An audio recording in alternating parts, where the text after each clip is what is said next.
A researcher records the city of birth for a sample of n equals to 80 people. Which measure of central tendency would be appropriate to summarize the measurements? Okay, so let's have a look at what some data would look like. For example, it could be that the responses are going to be, maybe somebody says that they're born in Toronto. And maybe the next person says they're also born in Toronto. And then after that, somebody says they are born in Ottawa.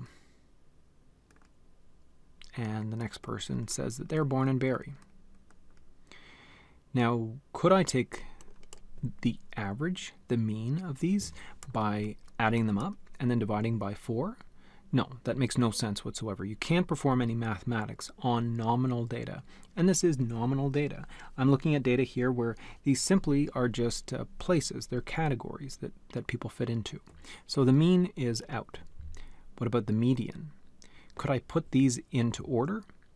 Well, I might be able to put their population sizes into order, or I could put them into order along some other kind of a score, like how many tourists visit there in a year, or what sort of rating on some kind of a happiness scale or something like that. But I can't just put the cities themselves into any kind of an order. These names, the names of these cities, don't really lend themselves to that. This is purely nominal data. They just happen to be places where people were born. So the median is not possible. Not only can I not do any math to get the mean, I can't even put them into order to get the median. The one thing I can do, though, is identify a mode. I can see that more people said Toronto than any other individual response, and so I certainly can have a mode.